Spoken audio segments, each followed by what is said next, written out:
That's a clip of the band Emerson Drive, and the guest on this episode of Guitar Players in Isolation is Danick Dupelle.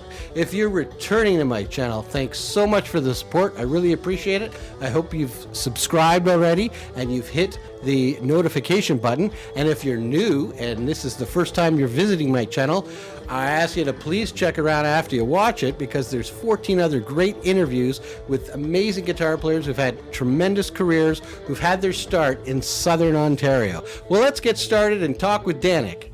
Hey, Danick, how are you? I'm doing great. You? Very good. It's yeah, I've been trying to keep busy. I mean, nowhere as busy and productive as you've been, but it's been a little crazy. It's been a good year in like, I don't mean saying like in the COVID kind of era. It's been a good year, but production wise, so it's I'm excited about that, and thinking about the positive stuff. So it's exciting to I got, it was a cool thing is all the production that came out and stuff. I got done cutting vocals like on the last artist I was working with 1st of March. So everything was cut, and the only thing I had left to do is post-production on my own and mixing and, getting mastered. So I was working, as soon as the pandemic came in, I was working alone. So perfect timing. Nobody bugged me, and just we got a lot more work done. So, well, if you cut out all the live playing, it frees up all your time so that you can just focus on. Well, I mean, unlike a lot of other musicians, you've got this core of being a producer and a songwriter, and you've worked with like a lot of artists. You got more time to focus on that. Exactly, and of course, I miss playing with my band. We do the perfect amount of dates now. Like, if I go back a long time ago, we were like doing 275 shows a year, and now we're playing about max 15. I'm like, I love it. I love it because it gives me time to do this production and producing and writing, and so it sucks that we're not playing this year, but we'll get back at it next year. And last night was the first time since my last gig in March 14th. We finally got back together and in our singer's backyard and just did an acoustic songwriting kind of. Oh, that's cool. Yeah, it was great to see everybody again. It's crazy, to go 4 months without. I know. Playing. It's not, I haven't been like a little like too like. I'm very, very careful, and I got my thing, and everywhere I go, we have to have the mask here. It's mandatory. So, but I still still when the restaurants started open. I mean, they were not as full, and I don't like to be in crowds anyway. Yeah. So it was pretty safe, and all the restaurants have been safe. I haven't hit bars. No way I'm going there. Yeah. But it's hopefully it gets back to a little bit more normal too. We can start playing again, and. At least some of my friends are start doing the drive-in kind of thing. Right. Like Matt Lang's doing one. I think it's a virtual concert tonight. And I think there's a couple drive-in every weekend, 2 shows a weekend. So that's good for him. I'm excited he gets back with his band and be playing. One of your fellow Canadians, when you lived up and you worked, we'll get into it, but when you were gigging around Southern Ontario, Jason Barry, he's, he plays with Dean Brody. And so they did on Canada Day, they did the first concert in Ontario. It was nice. Yeah. I thought I saw him flying. He was flying out from New Brunswick. I saw So I was like, I must be doing a show at Dean. Yeah, so they did a drive-in show, which was the first. I mean, back here in Ontario, I know you've been down in Nashville for like 20 years now, but all our bars and restaurants have been shut. They've never reopened. Well, yeah, Tennessee's not good right now. We're not been looking too good, but they shut all the bars again. They opened them up. Yeah. At 50 capacity, and after they shut them down, they opened them up phase 3, and after that 1 week of phase 3 to bring us back to phase 2. Now Broadway is closed. Yeah, there's probably 3 bars because they have food, they serve food, but nobody's allowed to order a drink at the bar. They have to stay sitting down at their table. It's a little crazy, but what can you do? You got to go through it. Totally out of our control. Yeah, exactly. So let's just touch on some of the recent stuff. I kind of coined this thing with a friend. I did a first interview 2 weeks into lockdown, so we call it Guitar Players in Isolation. But at some point, if I want to keep doing this, I might have to change the title. But anyway, you've had lots of stuff come out in the last, since March. A lot of your clients have put out new releases. Tebe, who you've been co-writing and producing, I saw he just released a new song called Happen on Saturday Night. You're kind of just killing it. You're killing it on this lockdown. Not about killing it. I just like taking the time. Like, and before there was so much production happening in the last year that I didn't have time to write. And when all this happened, we had to finish Matt Lang's record, Tebe's record, and Matt is signed to Tebe's label under Sony. And yeah, I read that. We had to get everything that ready. And I had also Don Amaro that I was working on the same time, and Samara Young. So it was like a lot of stuff that I was like, okay, let's get everything that I need to get done. And that we weren't even talking about the pandemic yet. And was like, let's get it done. When I'm all done, I'm going to finish all those projects at the same time. Wow. And after that, the pandemic happened. I finished all my mix. And after that, Tebe goes, hey, you know what? You want to start writing again? I'm like, yeah, I have nothing else to do. Like, I handed all my projects, everything, I closed down all the projects. So I'm like, let's start writing again. See, and me, Tebe, and Jimmy Thao started writing like a bunch and some really good stuff. And like that's like Tebe's new single. We got some really. It got to be really productive. So it was kind of nice. Instead of like, I didn't want to be like the guy that, I can't see anybody, want to stay home, going to watch TV. No, I'm just like, okay, what can I got time to do stuff right now. Yeah. Stuff that I haven't had time to do before, even to the point that like learning a new DAW, learning some new tricks, some mixing tips and all that stuff, and watching videos and try to up my game. And, I really took that time to almost like going back to school in a way. That's great. So, you mentioned Matt Lang. So I saw that you co-write and produce with him. And that's kind of a cool story because he's originally from Quebec like yourself. Yep. Correct me if I'm wrong, but when he kind of decided to head to Nashville, he didn't even speak any English. So you were kind of like, you were a natural to work with. Oh, dude. And I'm French too, so I have I know. Don't get me wrong. But he could not speak a word. It was like, it was really, but my God, his tone and his vocal is he's so cool. I checked him out. Unbelievable. Such a great singer. But it was so funny because you turn around and the way I'm set up, everybody sings behind me. Okay. So I'm at the studio and I'm just listening, right? And you hear this country voice coming out, and after that he turns around and says, hey guys, can you turn the light down in the boot? I'm like, what the hell is that? It was really funny. And after that he opens his mouth and sounds country as hell. So I love it. Really cool. He's a good dude too. Very down to earth, but so talented.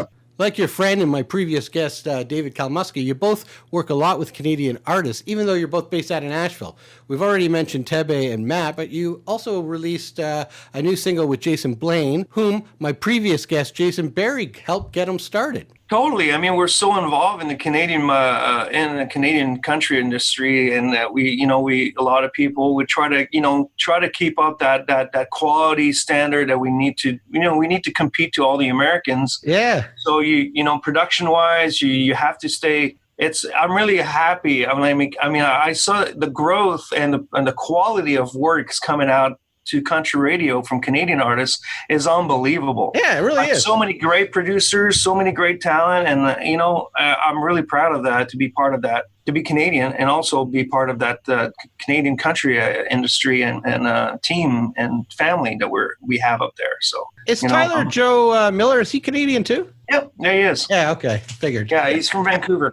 Oh, okay, yeah, because he had some pretty big success with him last year, and then I think you're just putting out some new stuff again with him, right? Yeah, we just had that number one, and then that happened this fall. His first single out of box went number one. It's crazy, pretty cool. It's so hard to do, and MDM did a great job on that with him, and also another great guy, great story. He's an amazing person, and also we just came out with a new song, "I Would Be Over Me Too." So we're hopefully. That one hits good too. Yeah, he's got a cool voice too. It's a throwback to more traditional style of country. Yeah, very nice, a little '90s feel to it. And it's nice. It's fun to play guitar again. you know. So when you work with your artists on production and working with them on songwriting, is being the guitar player on the tracks another hat that you often wear? Like it's funny. I mean, you know, when an artist comes to me and wants me to produce like some songs that they've written, or they have already like 3 songs that they pick from publishers and writers, I like to bring a team. You know, the players that I like to work with, that it goes from like Justin Ostrander on guitar, or Jeff King, or Mike Johnson on steel, and I always use my drummer from Emerson Drive, Mike Melancon. To do all the drums for me and loops, and I use a lot David Dorn, or sometimes David Cohen. Dave Cohen will come in and play some stuff for me on keys, and who else? And Mark Rogers on bass. He's an Ontario guy, and he's married to Karen Kozowski, and great bass player. Like, oh my God, he's so good. So when I get these kind of projects, that's what I do. And with Tebe, I write so much with him, and I build all the demos. Like happened on a Saturday night, it's Tebe, me, and Mike. On all the instruments. I played bass, I played keys, I played guitar, I played everything. And just because we're building a demo, and the demo turned into a master, right? So that's the only time that it's going to be just me on the session, because I probably build the demo. And at the end of the day, the demo, everybody, hey, we love what the demo sounds like. And it's hard for me when I do a demo. I can't just let it go as a demo. I can't. To me, it's good enough. I hate good enough. I hate it. To me, it's got to be amazing. It's no matter what. You cannot. If you're going to hand in a demo to a publisher, you can't just go, oh yeah, that's all right. No, it's got to be amazing, because it's your name on it, and people are going to listen to your production, and you hope like, oh my God, who did this track? We need to get that guy, or right. So you always want to keep. It's got to be great. I guess when you're a producer, there's no such thing as a demo. It's hard. It's really hard. It's master quality. Yeah, it's you know, of course, if we decide to turn it into master, we're going to go with the fine comb and look at like little things that we probably let go a little bit, but you know, a little more to go through the details and stuff, and make sure we got everything we need. But again, nothing changes much. It's like pretty much some stuff that we're the only one that's going to notice. Right. Right. So, but you can't. Producer, it's hard for me to be that. Oh, it's just a demo. No, it's a song. It's got to be great. Yeah. It's got your name on it, right? I try to keep that quality control as much as I can, and you know, and sometime we're going to go, hey, another singer would fit better on this track to get maybe to pitch that song, or so let's get a couple of another singer to try it out. He's got more of a country voice, or whatever the case might be. Sometime we'll do that and bring in a few people here and there just to help out on that demo. But I mean, maybe most of the time, that's the only time that I play pretty much everything except drums on a Tebe single and a lot of Tebe single. Your own band, Emerson Drive. I mean, you guys put out a single not too long ago, March, April, I think. Footprints on a Mood. Yeah, Footprints on a Mood. And you did the typical kind of COVID video. You did the Hollywood Squares. We did. Don't tell me the sky's the limit when there's footprints on the moon. Here we go.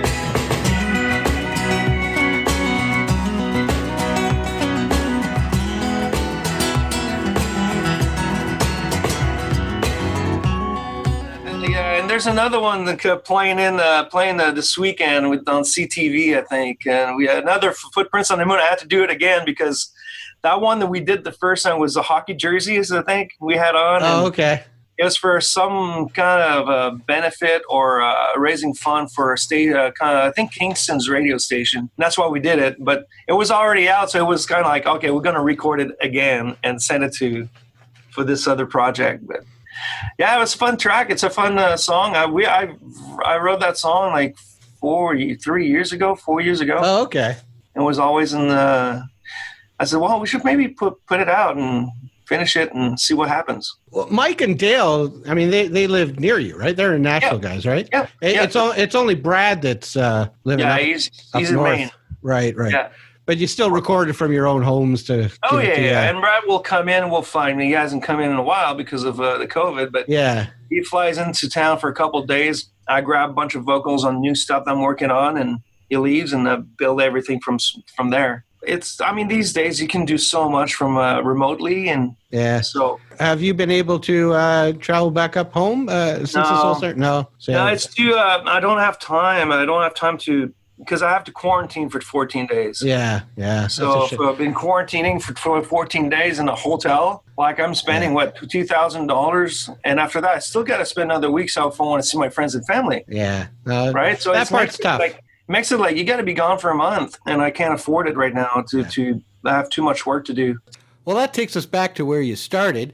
You grew up on the Ontario-Quebec border along the 401, and both your parents were musicians playing in bars on a regular basis.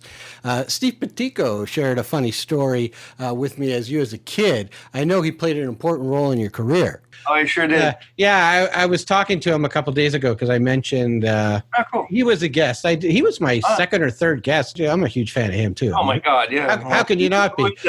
I asked him for some fun stories about you, and then he's kind of mentioned, when you were a baby, your parents would kind of bring you out when they were doing gigs, and they'd be warming up the milk and the twin reverb. Oh, yeah, they sure did, like with the tubes and stuff, and oh, my God. No, it's funny, yeah. That's exactly what happened. Yeah. That's classic. Yeah, my dad was a drummer when I was a kid, so cool. I can relate to that. Having a band rehearsing in the basement and just kind of sitting there watching. But you started early, and like I said, your parents were playing, so you had real traditional country music in your house. I mean, your parents were. Oh, that's the only thing I listened to. Yeah, so you were just kind of stuff with the Merle, the Cash, and Merle, the Waylon, Don Rich, and Roy Nichols and stuff. And those are the guitar players that got me started. And after that, Ricky Skaggs came out. Oh, cool! And it was like the album Highways and Heartaches. I think so, with Heartbroke and Highway 40 Blues. And, That's a good one. Don't Cheat in Our Own Town, and oh my God, I mean all these songs. That's what got me even more with Ray Flack. Another guitar player that got me, what the hell is he doing? How does he do that? And guys like Ray Flack and Ricky Skaggs, did you discover that on your own, or was that introduced to you through your dad? My parents, my dad. And my dad's, I remember my first gig on stage as a guitar player, as a lead player, I was 11 years old. Oh, cool. And my dad gave me 10 songs to learn. And I remember the Telecaster was a 74 Telecaster, super heavy. Yeah. Like those heavy one. A couple of years they were so heavy as a Les Paul. So I couldn't stand up. I had to play sitting on a stool, and my dad's friend he worked for Warner Brothers at the time in Montreal. And he said, "Hey, you got to listen to this new kid that just came out of radio." So brings the 33, right? The violins, we'll put it on, and I mean it was Dwight Yoakam. Guitars and Cadillacs just came out.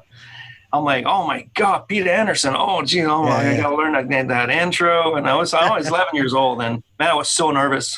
That's great. I mean, we got it on video, and it's like with those big VHS or Beta, whatever, Beta recorders. Yeah, it's some good times, and that's my background, and kind of like traditional country music. And like I never learned rock, I never learned blues, and I mean, of course, I listened to Stevie Ray Vaughan, but never really like sit down and learn something. It was always like, oh, I've heard that song so many times, I kind of know what he's doing, but I'm not a blues player. My traditional, my background is very traditional. That's cool. Telecaster, that's me. And Steve Piticco. Yeah, that's great. That changed everything. So you started playing with some other people outside of your parents at around 16, and then you kind of, you crossed the border, and that's why technically I think you fit into my program, because it was focused on Southern Ontario guitar players that have gone on to do amazing things. So yeah, I live in Hamilton for a little bit. Oh, I didn't know that. Yeah. So he told me. I was playing so much around Ontario, so I stayed at my dad's aunt's place right off Gage and Barton, and near the Gage, the stadium, like the football stadium. Right? Yeah, Ivor Wynn. Yeah. So that's where I stayed there for almost like 6 months. So playing for Greg Hanna, we're playing London, played all the little towns like Cambridge and Kingston, whatever. Yeah. So yeah, that's I'm pretty. I mean, really kind of Ontario guitar player. Yeah. No, sounds like it.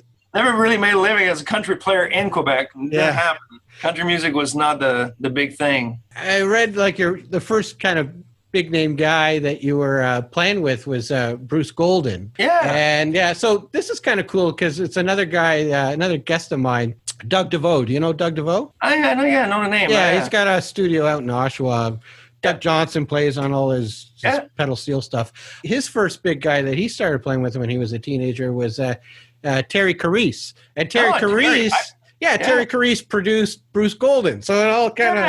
Yeah. Well, I played one night, Terry Carice, a long time ago, called me to sub in for his guitar player was not there. And I was like, oh my God, I'm playing with Terry Carice. This is really cool. And yeah, that's cool. And I was a big fan and really sad when he passed away. It was a big loss.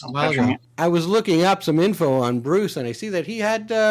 numerous chart-topping songs on Canadian country radio and often toured and opened for really big names.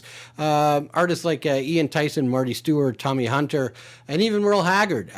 Were you part of some of that touring? We did a few festivals. I was more part of the bar days towards the end of Bruce playing. Well, when he was in the circuit, we played a few festivals and stuff and fair that was opening up for whoever it was. I can't remember him. It's such a long time ago. But I did a few things like that, but I was not part of when he released a song. Okay. That was after when he had a top 10 country radio, and it was after when I came in. It was like I started playing with him. I was 19. That's great. So that's 20 years old maybe. Yeah, I can't remember exactly when. Do you remember how you got that gig? Like, being a Quebec guy? Well, because I always went to like all the jam sessions on Sundays. Bars had the jam sessions, like on the border. And, I saw Bruce a lot. And I remember I really liked his drummer, his guitar player. And I always liked to watch that band. It was a great band. And one time he called me and said, I'm looking for a drummer and a guitar player. Do you know anybody? I said, well, if a guitar player, I know somebody. I could give you his name. And it's like, you just call me. So me. And after that, I got a buddy of mine to play. And we got another friend of mine, a keyboard player from Montreal that brought in. We all came out of college in music. Yeah. So we started playing for Bruce, played in a couple of years. And after that, I started subbing with Greg and other people and stuff. And yeah, it's some good old days. That's how you met Steve, right? Because he had to sub for you. Yeah, he had to sub for me because I broke my ankle at one like that year. I broke my ankle and I had to sub out because I had to get surgery. And Bruce called me and said, hey, man, he says, I got you, Steve Piticco's going to sub you. I said, oh, shit. I'm done. Okay, thanks. I just lost my gig. And, I was such a fan of Steve. And I'm like...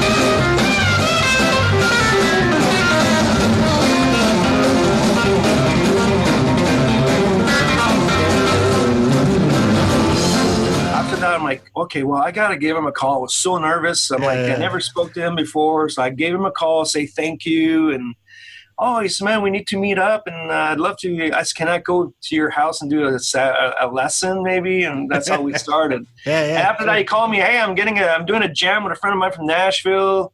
That's coming up. Do you want to come and jam with us all night? So I drove down there and jammed till like 7 a.m. It was like crazy. Cool. It was so much fun. And that's how he gave my name to get on the to get the gig with Farmer's Daughter. Yeah, that's right. Yeah. I was surprised when I read that. Yeah, so he referred you out to Farmer's Daughter. So that takes you out to Vancouver, and that ties to one of my other guests too, Jason Perry, because I guess he stepped in on Father's Daughter after you. He did, yeah. Cal Muskie did, and after that, maybe. Oh no, yeah, Cal Muskie. Cal No, Muskie. It wasn't Jason. You're right. Cal Muskie took my. That's right. Yeah. When I left. That's cool. So Steve was telling me that he had another story to ask you.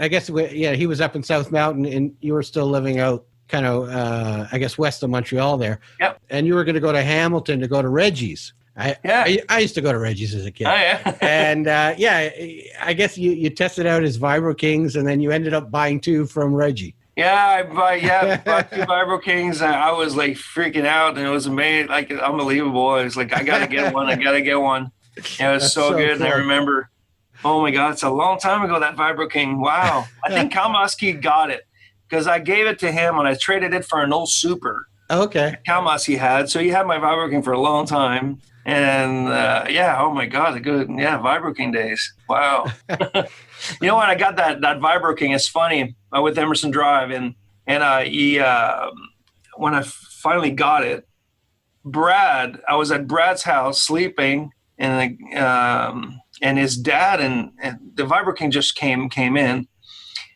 and they took the amp, put it into the door, opened the door of the bedroom. I'm sleeping. Plugged in my electric guitar, bring everything to 10, and just went bang and hit it. Oh my God! I probably scratched the ceiling. I don't know. They really got me. That's my first time I heard my Vibro King. That's cool. Now I got my names mixed up, and now I know how there was a crisscross with you and Jason. So before you headed out to join Farmer's Daughter, you were lined up to audition for Charlie Major. Yep. And that's who, Jason. That's how Woody, his first big break was Charlie Major. Well, I think he was with some reason. I think he was there first. Oh, okay. And I think you had to go. You started thinking of doing something else at that time, and that's when I got the call. And finally, I think he decided to not go anywhere, to keep the gig. So I got canceled for the audition and stuff, and I went on to do the audition for Farmer's Daughter. And then I don't know the west. story. If it was him or the other guitar player that was with Charlie at the time, I can't remember. Yeah, but that's the story of. You want to know who referred Jason to play with Charlie Major? Who? Wendell Ferguson. Oh, Wendell, yeah, good old Wendell. All these great Canadian guitar players. Yeah. So you were out there. You played with them for about 3 years or so. And I guess it was the same agent that was repping Farmer's Daughter and 12 Gauge, which became Emerson Drive. Uh-huh. And I guess they introduced you and you made the switch, right? Somewhat. That's what happened. I mean, I got a call. It's funny. I was playing with Farmer's Daughter for the first year, and a producer that produced Tony Rudner, that produced the 12 Gauge first 12 Gauge record, gave me a call and say, hey, the guys really would love to have you to join the band. And I wasn't ready. I mean, I just joined the girls, and things were going really well. We won backup band of the year, and I'm like, I think I still need to do this for a little longer. And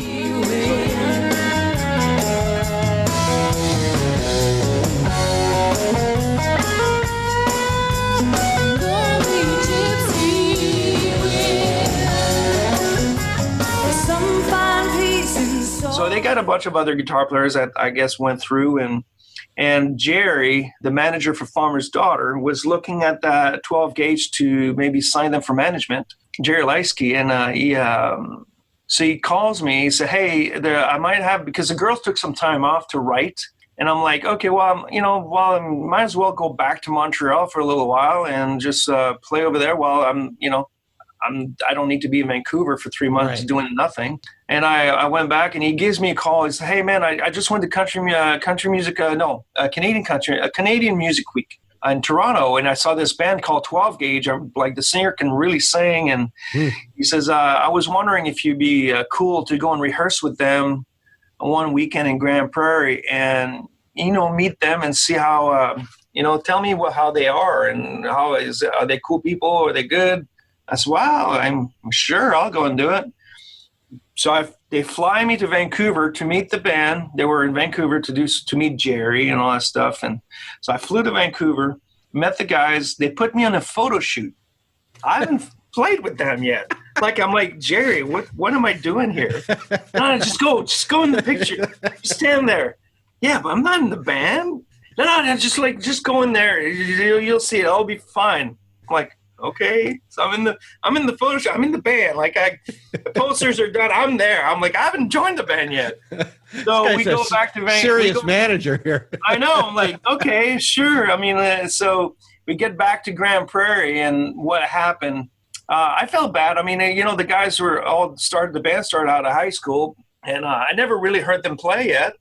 So I get there, we do a first rehearsal, and the drummer was not quite doing the job for me. I mean, I just came from Farmer's Daughter. We had a really good band, and I felt like the drummer was we need somebody new and somebody that could do the job. And his timing was not great, and so I had to get a call. I got to get the guys after the first 15, 20 minutes of rehearsal and say, hey, let's take a break. And drummer says, hey, okay, yeah, you want to go for a drink? Or no. So you keep practicing, and just going to go get something to drink. I'm just thirsty. So the guy said, what do you think? I said, well, I think you got to get rid of your drummer. I'm like, oh, my God. It's like we just got tattoos of the band on our arms. I'm like, oh, I feel so bad. He said, well, I'm just saying. He said, here's the thing. You're not going to get signed. It's not going to happen. I know that Jerry won't sign you guys if we keep this, and it needs to be better. So he says, do you have anybody in mind? I said, well, let me call a few people. And I call a friend of mine from Montreal, and he said, hey, I got this kid that just got off of college in drums, and his name is Mike Melancon. I said, okay, cool. If I know which college he went to, so I know he's really good. So let's start doing that, and that's where Mikey came in. Well, before that, they wanted me. After I told them, I said we need to change drummer. He said, "Okay, let's go in the room. Let's tell him I want you there." I said, "No, I don't want to be there. He's gonna kill me." I always try to take. He was not happy, of course, but I told him, I said, "Man, the only way you can get out of this is try to practice and get better." And try to put your own band together and be more successful than the band that just fired you. That should be your the way of thinking. Not say, oh, I'm not good. No, just get better. Just practice. It's always you got to be great. There's no other way. So wow. The lineup to Emerson Drive has had many changes to dates, but you, Brad Mates, and Mike Melancon have been together for over 20 years. I mean, that's really rare these days. Yeah. Wow. Yeah. That's great. 98. That's when we got together. Wow. Yeah, it's crazy. But it's interesting how you kind of came in. Well, you were in the band because you were in the promo before you even started. But you had that producer kind of mindset that you knew it needed a little fine tuning before it got started. Well, yeah, because those guys just came out of high school, and they were young, and I was 24 at the time. So the 19 to 24, there's a big age gap when it comes to music and how professional you are on. Sure. I was hired by a band. I won a Juno and CCMA. Yeah. I had to do a great job every night. I was professional, and to have that mindset, then going from a band that just started out of high school and they go and party and drink and just play for fun. Yeah. They want to make it serious. There's at the time that Jerry really thought, he said, hey, I'm going to take your experience of being on the road and try to go and tell me how the band is. I said, well, first, so that's why I went up there. And I mean, with Mike being on drums, dude, it's gonna happen. We're gonna get a record deal. That's awesome. I knew it from the day one. I knew it before we got Mike. When we talk about the drummer, I went on we're outside the rehearsal hall, and just with an acoustic. Me, Brad, and Chris at the time, the keyboard player, our harmonies were so tight, and I was like, man, this is just fun. I think there's something there. There's got to be something there, and we eventually got down to Nashville, and But for yourself, just, before you headed down to Nashville, I mean, you're leaving Farmer's Daughter. I mean, they were winning awards. You were playing award shows. I mean, you're playing good gigs. And then, like you said, you're joining this thing with guys just out of high school. So back to roughing it for a little while before it started clicking. Back to roughing it to the it was the hardest. Not hardest, but I was so poor. I went to making some money. To going back and living out a suitcase and I remember we were playing, and after we paid everything, we had like $150 each left, and we were being generous to ourselves to take $150, and we were just like, I had to live on $140 eating at Subway, $20 a day, and there was $10 left for a couple drinks at the bar. And we're playing 6 to 7 nights a week with matinees and 5 sets a night. Wow. For at least straight, I'd say 2 years before we got, a year and a half before we got signed to DreamWorks. Yeah, wow. It was, I try to tell that to a lot of young players and young artists and stuff. And, you got to take chances. You really do. And sometimes it doesn't, you can, because maybe the person's married, got kids and stuff, can't leave the family. And I totally understand that. But when you're young and you don't have anything, you just got your guitar and your suitcase and stuff, and you have the chance to maybe go and try something, you should take it, because you're probably going to go down the ladder, but you might be able to go higher. Yeah, no, that's right. That's a powerful So that's statement. how I looked at it, and I said, I'm going to gamble on my life, my career, and see where it takes me. If it works, it works. It doesn't, it doesn't. At least I tried it. Yeah, well, it worked out. Well, we got lucky. I mean, it's not easy. Well, it wasn't just luck. It's like you said, it's a ton of work. But so you're doing all these back and forth, traveling back and forth to Nashville, doing these showcases. How did you as a band get that opportunity to even do a showcase in Nashville? Just be with Jerry. Jerry had a lot of good contacts down here, and there's a bunch of company back then. It's a little different now. There's a bunch of company back then that were setting up auditions and showcases and stuff. There were some kind of like a promotion company that will call a bunch of labels, hey, look, this artist's coming in, put a package together. So the A&R or whatever, head of label come to the showcase and stuff and check it out. That's how it worked back then. And so we're just playing the bar circuit all across North America. So we were on a visa. We were on a visa, a P2 visa back then, and just going to play in Indiana, go to New Mexico, to everywhere. I mean, September '99. Yeah, September '99. Went down to Nashville, did a showcase at the Castle Door, that now is a pizza joint, we played. Warner Brothers was there. Paige Levy, that signed Paul Brand at the time. Paige Levy was at the showcase, and a bunch of other people that were there. Josh Leo and CAA was there. A bunch of other agency and stuff, and did the showcase. Everybody, even Warner Brothers, came and talked to us after, and they were really interested. And so we went back on the road and played bars back in Canada, Winnipeg, the whole Western circuit, Winnipeg to Vancouver, and we're in Winnipeg. We got a phone call a couple weeks later and saying, Warner Brothers, manager called us, and Warner Brothers decided to pass. But he said CAA, though, Creative Artists Agency, the agency, said they really liked you guys. They want you guys. One of the agents, Jeff Gregg, was saying, hey, man, I really like the guys. I want them to come back. Let's see if we can maybe there's another guy, Clay Myers, that came up. CAA flew him up to Calgary. We were playing Ranchman's a whole week, and he came and hang out with us for 3 days. And after the 3 days, he said, we're signing you guys to CAA. That's so awesome. He was part also with he's on the publishing side of CAA. CAA were partnered with Chrysalis Publishing at the time. So he said, I'm going to get you guys some really good songs. And so if we went back down to Nashville and played some showcases, Atlantic Records, Sony, Warner's, and the DreamWorks. And there was two that wanted to sign us, Atlantic and DreamWorks. So we decided to stick with DreamWorks. That's awesome. So, I mean, the slugging out wasn't that long in retrospect. You know? No, not that long. It's just not that long. But by the time we signed, it took for a contract to get signed, it took about 3 months of negotiations and stuff. Yeah.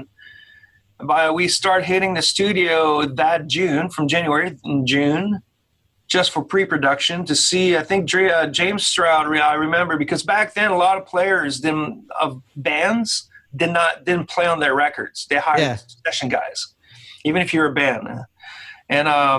And James said, like, the one thing he saw about the showcase, that we were really good musicians. He wanted to try something new and use us to play all our. I was going to ask that. Wow, that's it was great. all us.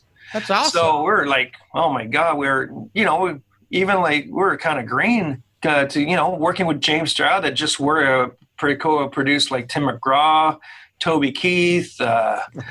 Man, and so many other artists, he's got such a catalog of artists that he worked for and he produced, and he was the CEO of DreamWorks Records in Nashville. Him and Julian King were the first guys that we got in studio with, and that's how we started that first record. Oh, that's great. But that first single only came out in October of 2001. Right. So we got signed in 2000. I Should Be Sleeping, right? Yeah, I Should Be Sleeping. Right.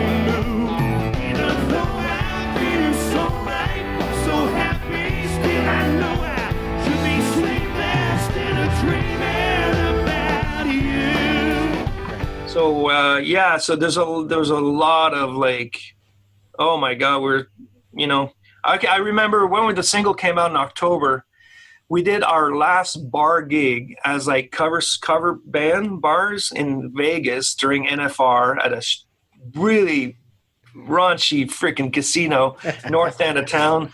I think it was called Arizona Charlie's. Oh, such a bad place. Anyway, pretty rough. And we finished that weekend. I remember playing it was, I think, 5 sets a night of the whole week, 6, 7 nights. And the last time I played the last set, after that was Christmas break, and we went home, and January started. It was only our shows that we were doing. It was awesome. Like unbelievable. That's great. I was oh my God, we don't have to play like 5 sets anymore. Like, it was so cool. When you signed with CAA, Creative Artist Agency, they started working with you on finding songs. But you already had some demo songs, some recordings and CDs from Farmer's Daughter. And one of the songs was written by Daryl Scott. And you used to play it with Emerson Drive at your gigs. And you also included it in your showcase sets. I'll let you tell everybody which song it was. With the girls being like recording songs coming from Nashville and stuff with songwriters like Marcus Humm and Daryl Scott, they had CDs of like original material. And there was a Daryl Scott song that we really liked, and I thought it sounded like a hit. And there was another song from Marcus Hummon that I really liked. It sounded like a hit too. And so we started working on those songs. And the Daryl Scott song, we played in bars every night for at least a year and a half. And when we did our showcase, we performed that song at the showcase in Nashville. The second time after CA got involved with DreamWorks coming to the showcase. So when DreamWorks wanted to sign us, they went, oh my God, what, that song, we have to put that on hold for you guys. This is freaking amazing. And said, how did you get that song? I said, well, it came from a CD from way back from our manager had, and it always sounded like a hit to us, so we decided to play it. He said, okay, we're putting that on hold. And we got the call the next day, says, too late, Travis Tritt put it on hold. It's a great day to be alive. Like, oh, no. That's a great song. The best. It's got like the best opening lyric in country music. I got rice cooking on the microwave. Yeah.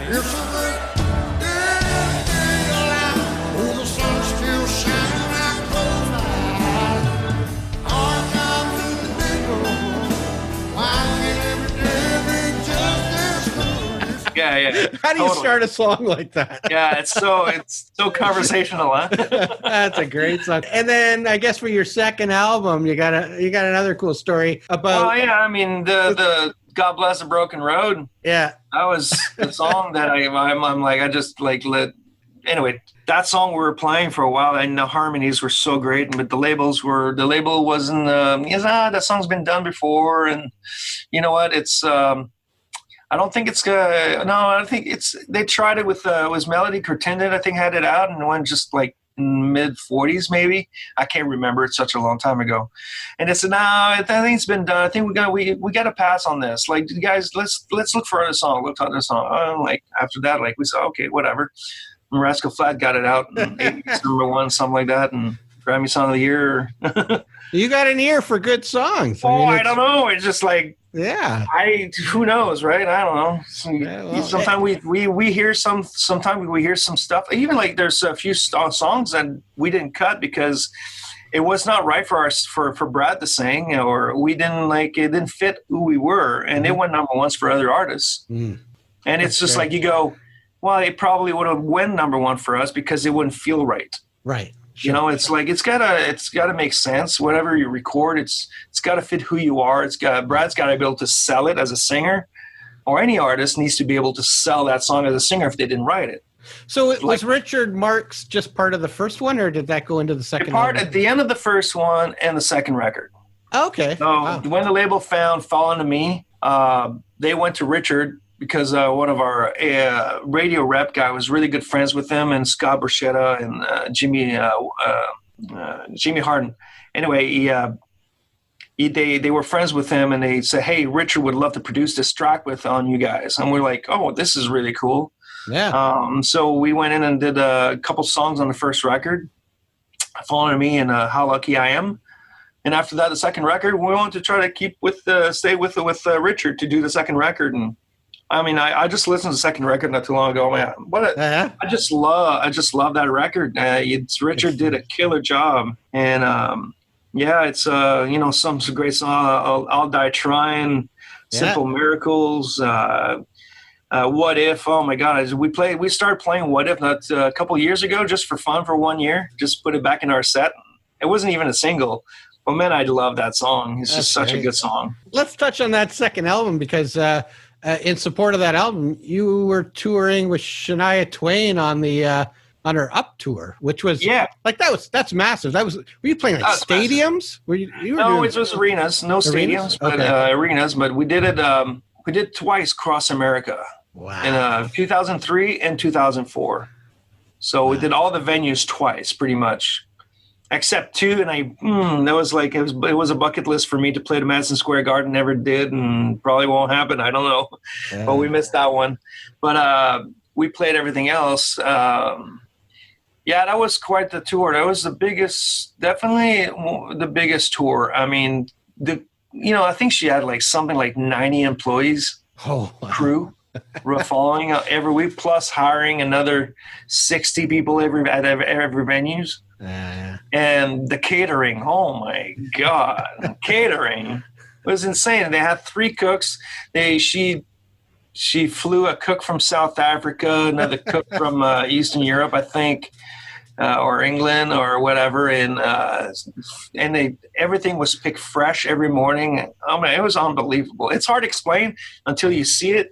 I mean, it was a great experience, and Shania was so nice, such a good person to, and we met. I'm not lying too. Is just a great guy, and just cool to see how big she was, and how big this tour was, and how professional everybody was. Yeah, there's so it was a great experience. Any cool stories from that tour you can share or remember?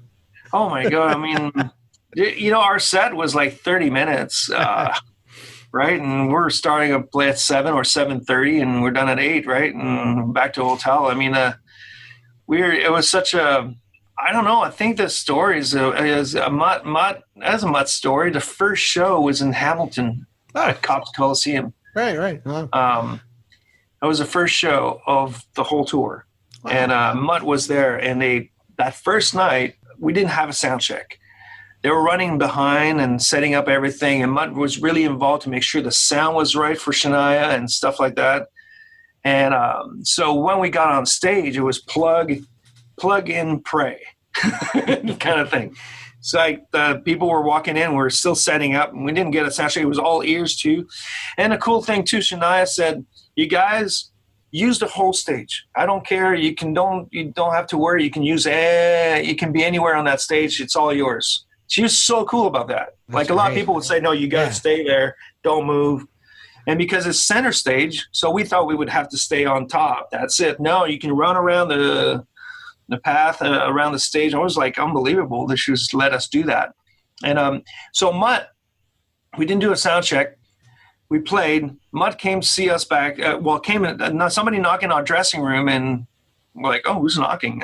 We'll open the door, and it's Mutt Lang. He said, hi, guys, I'm Robert Mutt Lang. I said, yeah, we know. It was like, and he said, man, I couldn't believe, I was walking backstage and I heard this song and I said, oh my God, that song sounds so familiar. On the first record, we cut a song that he wrote called Only God Could Stop Me Loving You. Okay. He wrote that song. He said, man, I remember that song. Oh my God. He said, by the way, I just want to tell you, I'm so sorry that you guys didn't have any time for sound check. Trust me, tomorrow. And I think we went to Ottawa. Wherever it was. Yeah. Toronto. Anyway, I said, next show, trust me, you guys are going to have plenty of time. And you know what? The next day, we had 2.5 hours for sound check. Oh, wow. It was, nobody cares about the opening act. Yeah. Nobody. You're nothing. Wow. And no, they were so cool. Everybody was so nice. The crew for Shania helped us also. So professional. Nobody was everybody was so nice. And it was unbelievable. It was a great, great experience. But cool thing from Mutt that you liked what we did with this song. And he says, and we got the call after that because we only were hired for 3 shows because there was another, James Otto was part of the the American tour. And we only did 3 shows. And 2 weeks after, that's when we missed Madison Square Garden. After the Toronto show, they went to Madison Square Garden and the Boston Garden. And and James Otto was doing that show. And after that, 2 weeks later, we got a call and said, hey, Shania really wants you guys to be on the whole thing. That's amazing. I'm like, oh my God. In the meantime, too, there was we won an ACM. And that's where Shania saw us for the first time. When we won it in Vegas, right. We got on stage and she's sitting in the front row with Vince Gill and George Strait and Reba. And, we're sitting on stage winning, and she find out that we're Canadians. Yeah. So backstage, our bass player, Patrick, went and talked to her, and he heard that she spoke French a little bit. So he started to talk to her in French a little bit, and she was like, oh my God, you speak French? And that's great. That's the connection. That's great. And after that, so that was spring. The tour that we did started in end of September. We had these CCMAs, and we won again at CCMAs, and she was there. And I think all that kind of put the puzzle together, and that was the glue. The timing was right. Yeah. So we got the call and said, hey, we want you guys to do the whole thing. So we did I think total of 78 shows. Wow. That's amazing. It was a really amazing tour. It doesn't get better than that. So a fun little story for you.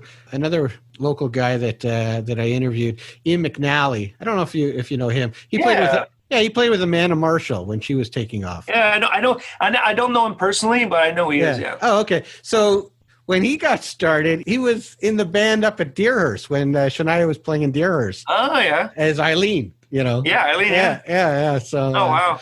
Yeah, I was pretty floored when he told me that. Yeah. She was north and what is it, Timmins, I think, around Timmins? Yeah, with massive family and the whole thing. Yeah. She took care of them all. The period of time after you guys released your third album, Countryfied, was kind of crazy, pretty significant ups and downs. I mean, the up being that album released the song Moments, which became #1, and you got a Grammy nomination for it. Yeah, there was a, bitter a little bit, but great also, right, for everything happened. Having a song talking about suicide and contemplating suicide or whatever, and we lose one of ours to suicide after it went #1. It was really tough. I mean, at the beginning we had the success, and he was still in the band in June, and we're like, oh my God, we have a #1, and that's what Tattoo came about. It's probably and we all went to LA to get tattoos. So went #1. After that, he wants to just quit the band a month after. And he went back to Montreal, and who knows what happened. And we didn't see it coming. And yeah, we lost him to suicide the day before his 30th birthday, on the 26th of September. And he was going to be 30 on the 27th. And my birthday is on the 29th, same as Cal Muskie. We're on the same day. And that day I had to drive to Montreal and go to the funeral on my birthday. It was a really tough thing. So we hit like a big down after that, or just didn't know what to think and what to do. What should we do as a band? And it's just like, it's so hard to put it all together. So we played the Opry, played Moments. They had Patrick on the big TV in the back. It was like just really like emotionally must hard. have been. And but after that, like towards close to like November, we were doing a rehearsal. We get a call and we get nominated for the best vocal performance from a duo or group at the Grammys. That's amazing. And we're like, oh my God, what a roller coaster, back down. Whoa, another freaking high, right? And we didn't win, but I mean, still, that's okay. We lost to the Eagles, so it's not that's bad. Fine. That's cool. All right. What did they have out at that time? Is this something like called Hold On or from their new record? It was kind of a legacy win. Oh, I mean, hey, you lost to the Eagles. Yeah, okay, that's of course. But it's pretty cool. I mean, being nominated in the same category, and at least that's the thing. The rest of my life, our band will always going to be a Grammy nominated band. It's pretty cool. I have that title in a way.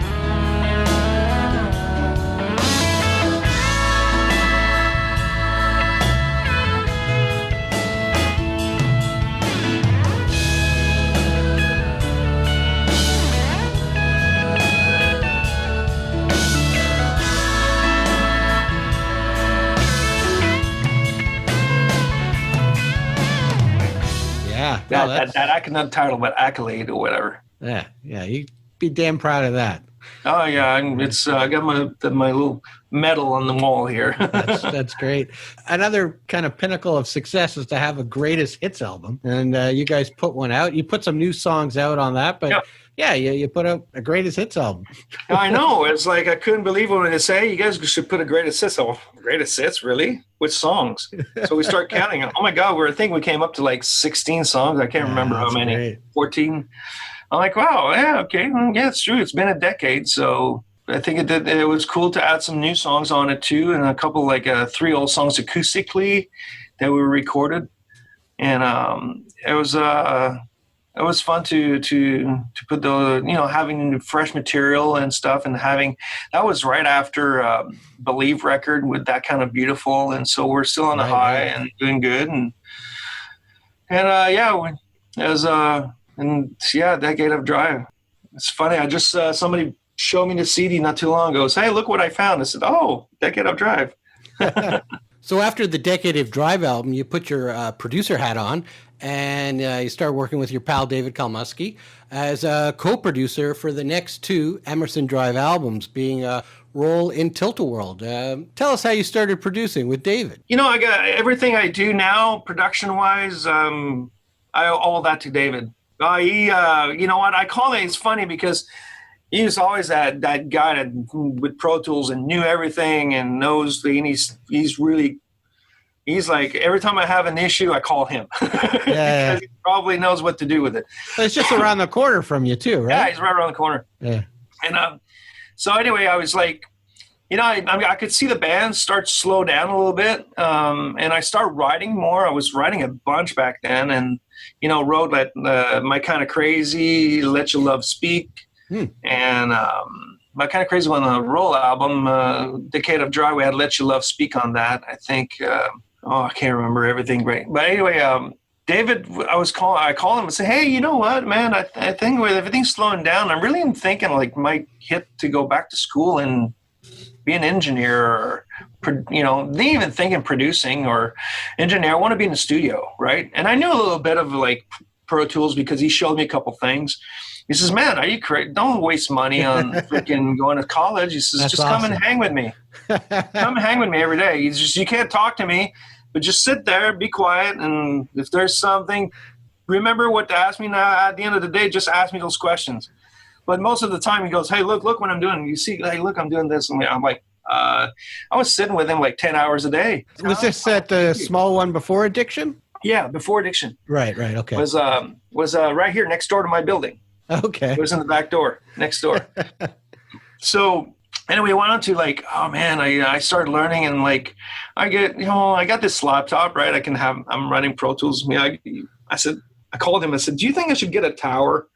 Well, he said, man, you get a tower, it's a big expense, but it's a good commitment knowing that if you spend that much money, you're going to try to do something good with it. Yeah, that's a good right? point.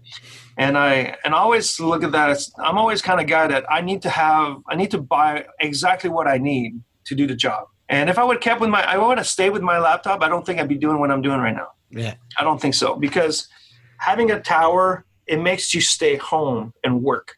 That's where you do your job. That's where you do your work. It's a workstation. It's not your laptop. Oh, and you turn Pro Tools on. Oh, watch a movie. Yeah, your tower's in your room. You got your gear. I had a little bit of like a bunch of like channel strip and preamps and stuff already. And I started like whatever I learned from Cal Muskie that day. I went back home at 10 at night and get in the studio and go to bed at 4 in the morning, trying some new stuff, right? And trying acoustic demos. And after that, he showed me how to tune with Melodyne. He said, hey, I'll give you a vocal. Tune this. I'll let you know how it is. So he really like showed me the rope. And I owe it all to him. Without David's help and him, to try to help me out as much as I could in the recording world. This is why I got this building now, right? So, and that building is owned by your band, right? That's Vibe Recording Studio, you call it. Yep. Right. Vibe Recordings, and we bought this building in 2015, and it was a yoga room. There was no walls in here. Like that wall, that wasn't there. That wall behind me wasn't there. It was wide open, and it was a yoga room. So we had to we gutted everything down to the studs. Awesome. And we built this voltage ceiling that we have on top. I don't know if you can see it. There you go. Oh, nice. Yeah. We did that. That wasn't there. We only had that side going up this way. And after that, it was straight. So we built this voltage ceiling on that end and did all these. And after that, we, built the lounge. And there's a back entrance to the other room at the other end. It's a small building. It's only like 1,000 square foot. Oh, okay. So every studio on the street, like Johnny Reed's across the street from me, he bought Randy Scruggs' old studio. And that they cut Fishing in the Dark in, and Silko Will Be Unbroken, Sorry Brown stuff. Bunch of music was cut across the street. He bought it when Randy passed away. The banjo player Scruggs. Yeah, his son, Randy. Yeah, exactly. Yeah, he was a great session guy too. Yeah. Great music player. Well, that was his studio when we were building this, and he passed away. And Johnny just bought it a year and a half ago and gutted it, pretty much. Kept the building, added a bunch of windows, and made it a studio. It looks amazing. Wow. Next door, I got JT Cornfloss. I don't know if you know him as a guitar player. Session guitar player. Yeah. Yep, session guy. He's my neighbor. That used to be Cal Muskie's room in the back. Well, he bought the house. So he's next door to me. That used to be my old building that I was renting from Paul Scolton, the County Q. And that's where Joey Moyle was and did Cruise for Florida Georgia Line in. When he left, I went in there for 3 years. And when I left, because he sold it to Marshall Altman that did Frankie Ballard and Eric Pasley, he's in there now, and we bought this. I wanted to buy the studio I was in because I was already set up. Yeah, sure. And called Paul. So I called Paul, and Paul goes, I just sold it like 2 days ago. I was really? He said, I got this yoga room. I said, yeah, but there's no walls in here. We got to build from scratch. So this is all on one street in Berry Hill? Yeah. And and right beside Johnny, it's a kind of Airbnb, but it's Tommy Shaw that bought it, and he Airbnb it to close friends. So he's always, sometimes you see him, he's blowing the leaves and stuff. And and after that, you got Blackbird at the end of the street. You got Bob Ezrin, around the corner of the park. The coffee shops there. It's got like the biggest deals are getting done. Oh my God. It's like, it's crazy. There's so much in this on the street is ridiculous. That's great. And after that, you turn a corner and you get to the other side of Bransford, and you got House of Blues studio that got sold to Universal. That's there. And after that, you got Addiction, Kalamowski's place in the corner. And you got a bunch of people are in that street too. Oh my God, I can't remember. So many. Vance Powell, he's right beside the City Hall, beside close to Kalamowski.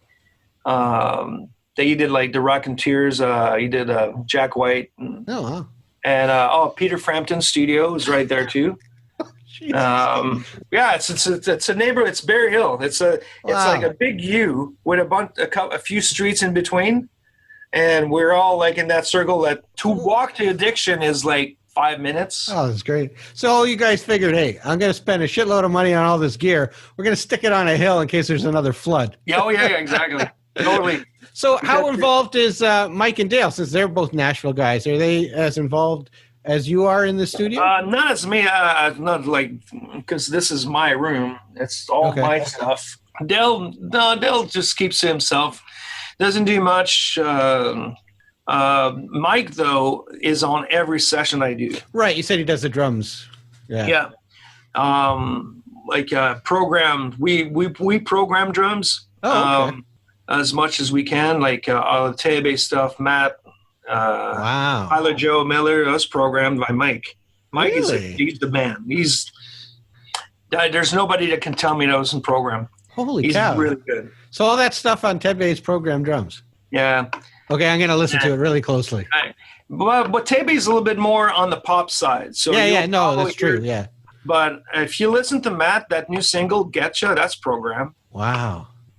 You listen to fills, all the snare fills, that's where you hear it. And Pillow Talking, that's programmed. Really? But we, it's not like we're putting a loop together. Mike will, he's a drummer. He understands all the velocity and, but you know what? There's a lot of times I'll go to Addiction cut drums because that's the best room in town.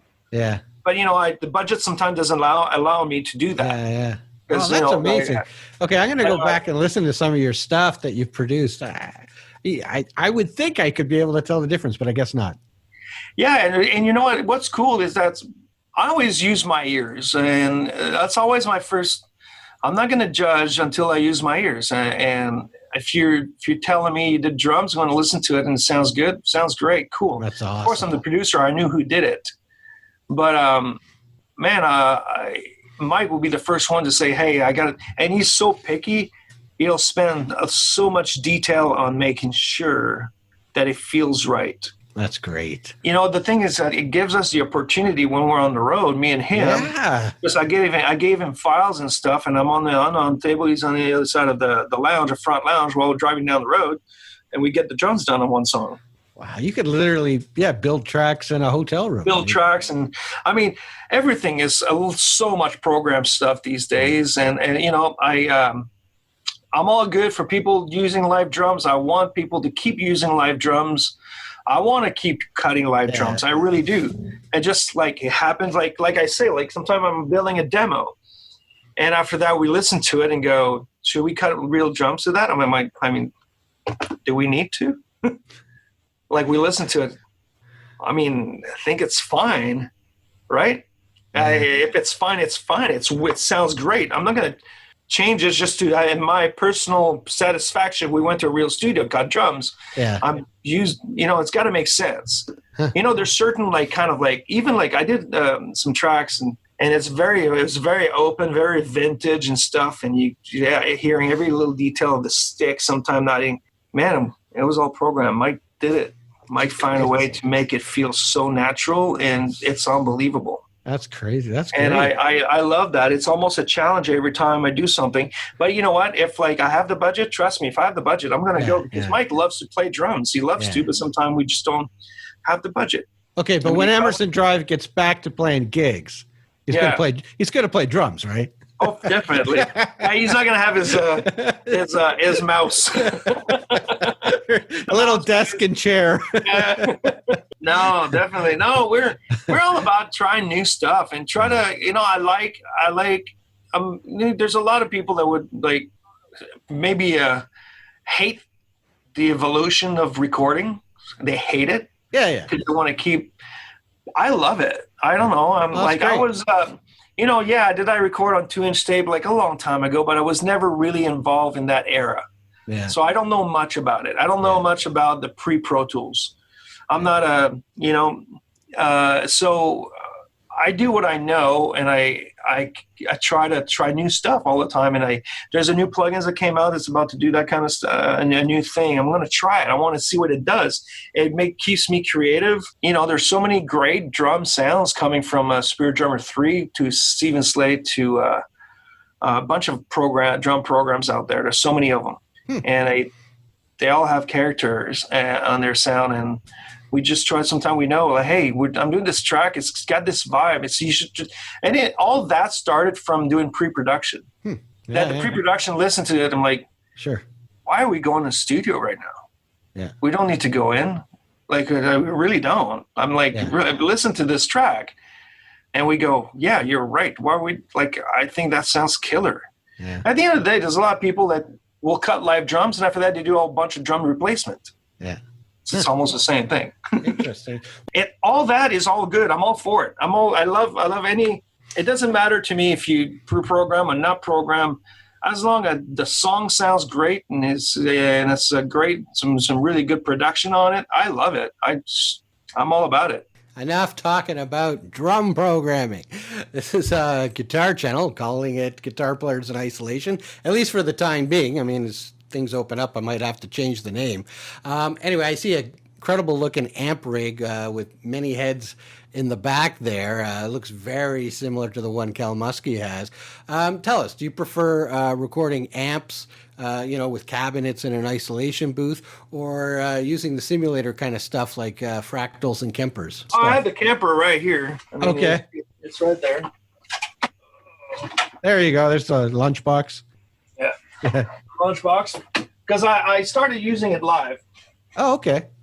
It took me a while to get used to it. A lot of people say, "Oh, you gotta need to have one to the studio and stuff." I said, "Well, I have this and I can use it." Yeah. It's like, okay.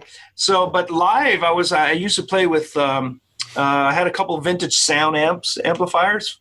A buddy of mine in Florida, Rick Hayes, built those amps, and they're pretty awesome. It's funny. I mean, the first it used to be refurbishing amps like old Fenders and stuff and fixing them. And after he said I bought us an old Super from a guy on eBay, and I mean the guy had a picture from the inside of the amp. It was so freaking well done. I'm like, this somebody redid this because it's a ’64 Super. Mm-hmm. And I found out, got in touch with the guy. Guy goes, "Oh yeah, it's a guy named Rick Hayes out of Florida. And he did this. He built this amp for me. He's like, he took an old '64 chassis with the '64 transformer, output transformer, and rebuilt the inside and sold it. So I bought that. And I said, man, I think I need two of them. So I got a hold of Rick, and Rick built me another one. And we did a gig in Florida. He lent me a couple of old Supers that he had also because it was a fly date for me. And he said, man, I'm thinking of building my own amps. I was wondering if you want to check it out. So calls me about 6 months later. He said, hey, man, I'm driving up to Nashville. I want to see what you think of the amps. I said, yeah, bring him into the house. So he came to the house, brings me one. I plug it in. I'm like, oh, my God. And I plug into my Super. Yeah, that sounds good. Plug it out. I'm like, this is really good. Wow. So I said, well, the only problem, Rick, is I need two. Oh, he said, I have a second one in the car. I said, oh, really? Says, if you want, we'll swap. I said, yeah, I mean, the other two amps are yours. Yeah, I'll use yours. So I got number one and number two. Oh, that's great. And I love those amps. And after that, Cal Muskie got in touch with Rick, and he built him a custom-made cool amplifier for him. Huh. That's like one of a kind with different tone stack and all that stuff. It's really cool. Wow. And so that used to be my rig live.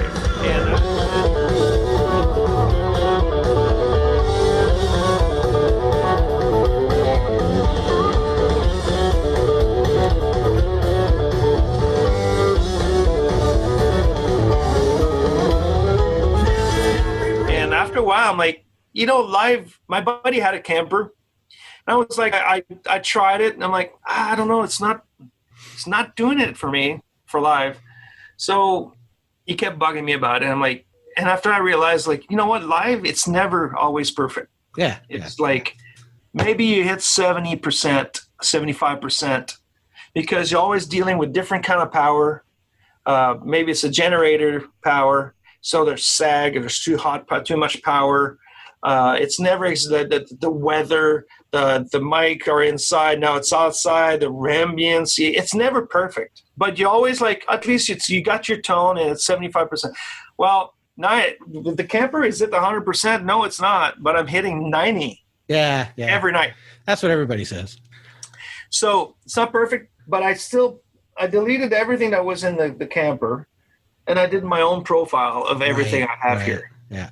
And as a matter of fact, it's funny. There's one profile I did. That's the profile I use. It's a 67 Deluxe Reverb.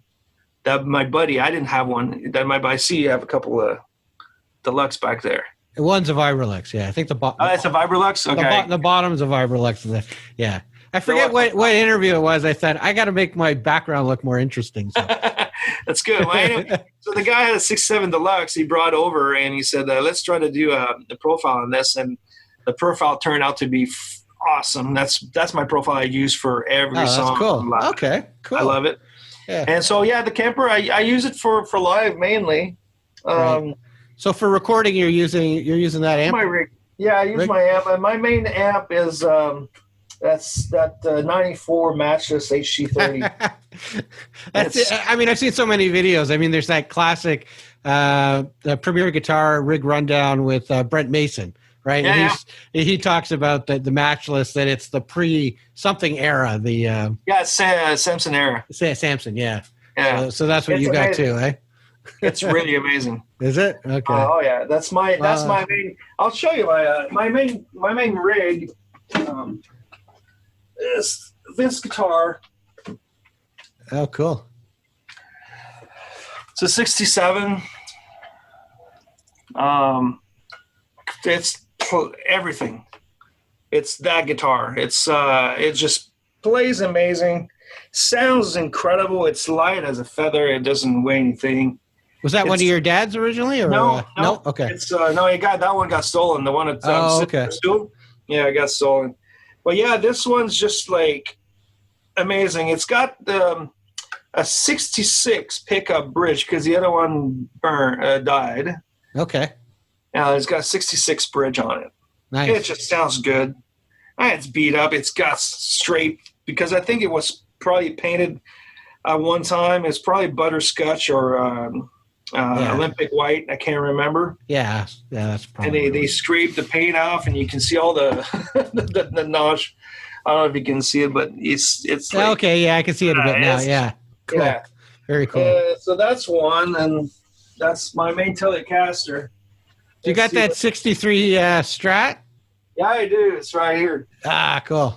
Because that one's got a great story. It'd be cool if you share that you basically paid Dick all for it. Yeah, I felt, Oh, that's cool. What's the black thing? The little dot between the volume and the tone. It's a hole in the pit. Oh, okay. Pit part. I think the guy who had it, his name was George. You can probably see it on top, George. Okay. Anyway, George. So they had letters when I had it, and he had a switch when he got it to turn all the pickup on at the same time. It was a 3-position switch with a one switch to turn them on all on. And but the neck behind this is like beautiful flame. Oh wow! Yeah, I can see it. Yeah, it's very rare. And that is cool.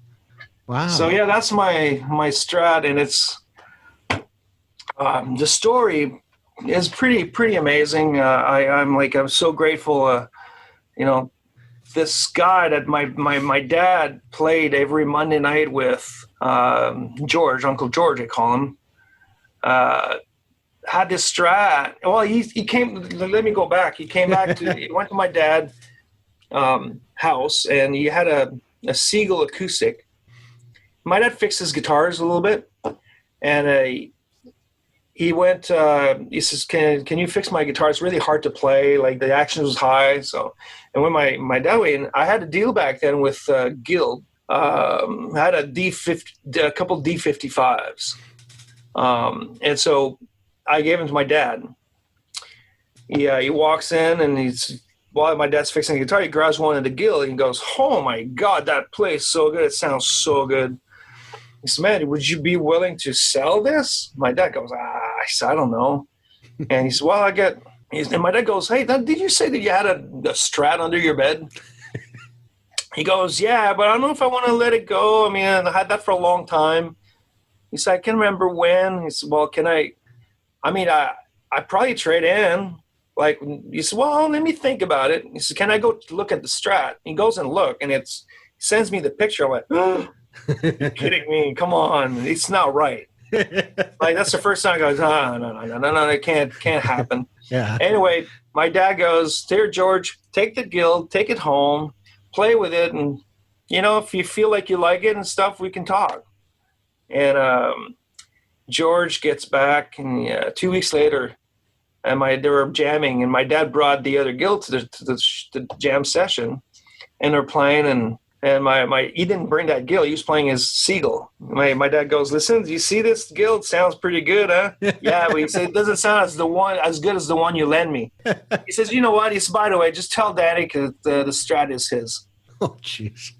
I'm like, he tells me that. I'm like, oh. The next day, I got in the car, and I drove to Montreal from Nashville. I drove home. Yeah, why not? So I got there, and I'm like, and George came over to meet me, and I'm like, "George, I'm like, you know that I cannot afford to buy that guitar, and I want you to know that you know how much it's worth." "Oh," he said, I know it's worth a lot of money, but I don't know anybody that could buy that guitar, and I'd rather you have it and make some music with it back down in Nashville." I'm like, wow. So I just want to, every time, like, as soon as you record with it, just send me the clip. I want to hear it. So I did, and That's great. I'll never sell the guitar. Oh, you can't. Tom Muskie tried, offered me his car. He offered me a couple of knee frees with cash. No, you can't sell that. You're not getting it. So I would think that would have that's a Brazilian board on it, right? 63? No, I don't know. I think it's just a rosewood. Okay. Maybe rosewood. 62 was the last year they put the Brazilian. Maybe it is. I don't know. It very well could be. Is it really thick? Like when you look at it from the top? No, it's pretty close to the normal. Oh, okay. Yeah. Well, anyway, but regardless. Then it plays so good. That's awesome. So good. That's a great story. Yeah, so there's that one.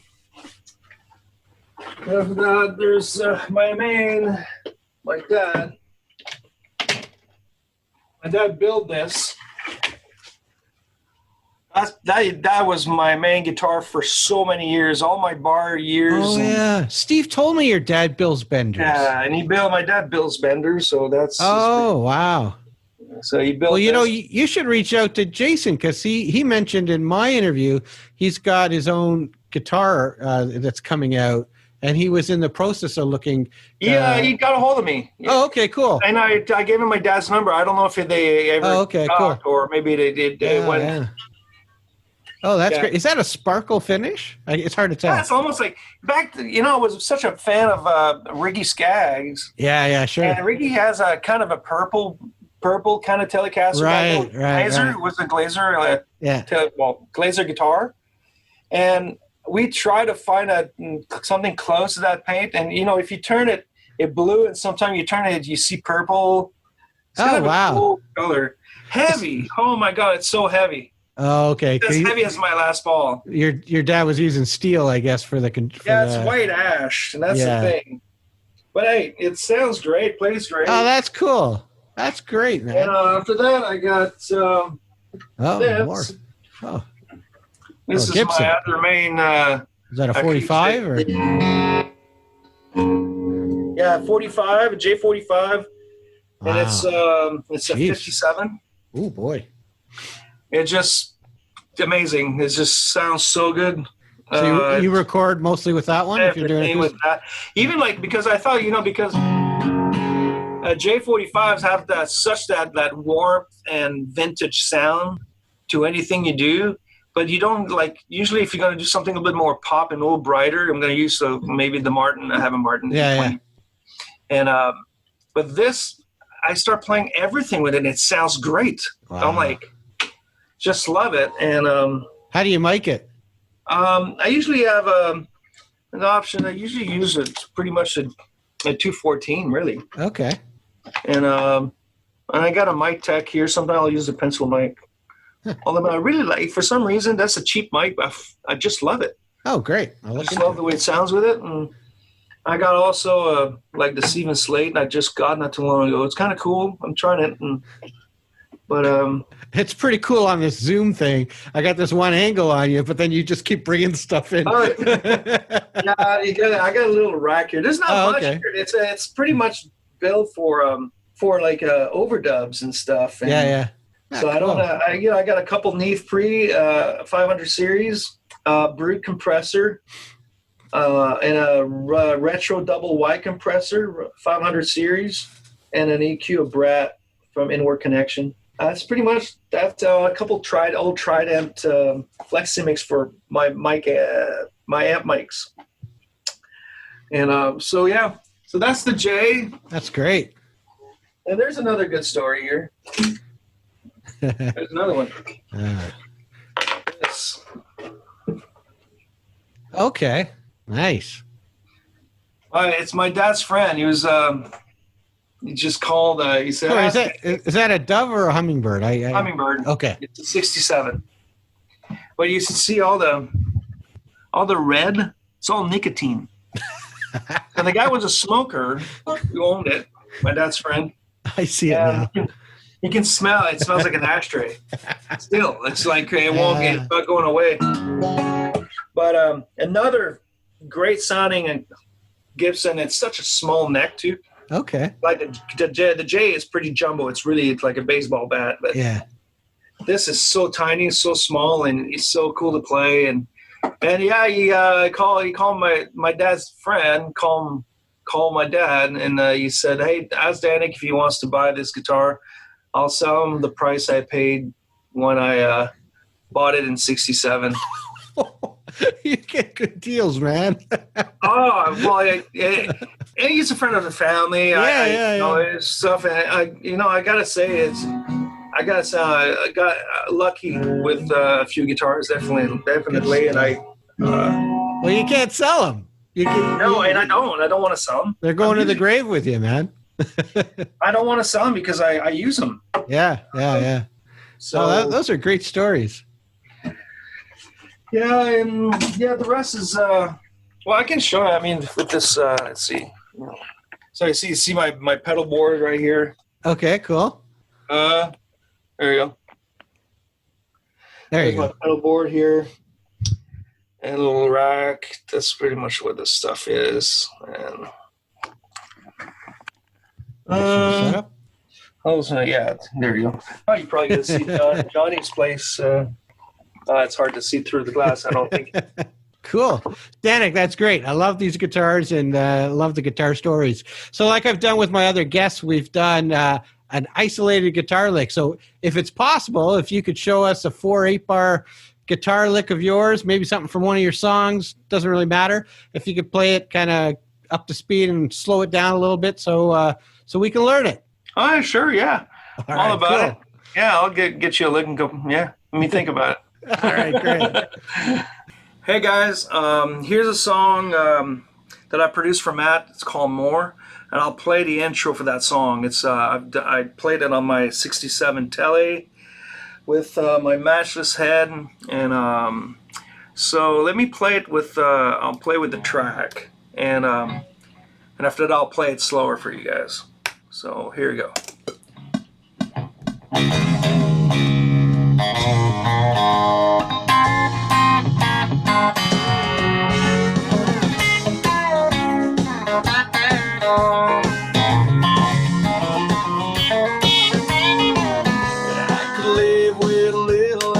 It's in the guitar string to D flat, and I got the E string down to a full tone, so to D flat. So.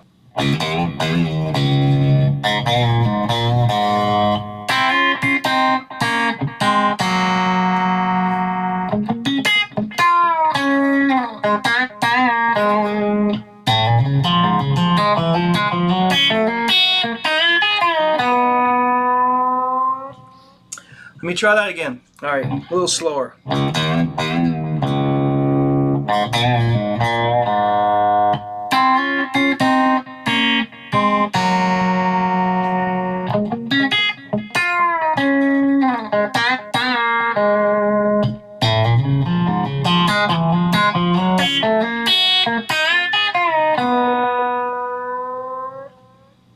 There you go.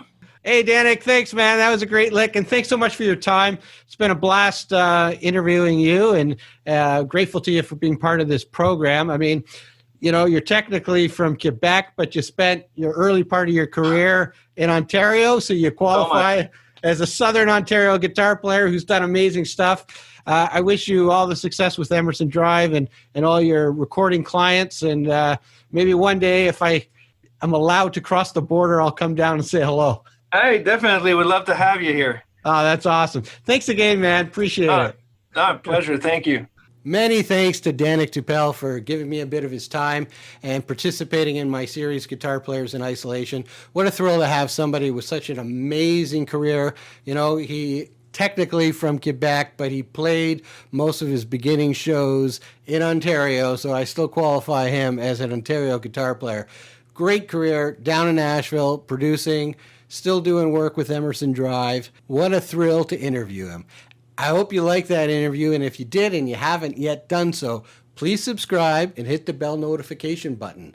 And make sure to check out some of the other interviews. That was episode 15, so there's 14 other great interviews with amazing players, and I've got several lined up. So please subscribe. Hit that notification button. You'll get that email telling you when I got the next one loaded up, and I should have another one up in a week. So take care. Bye.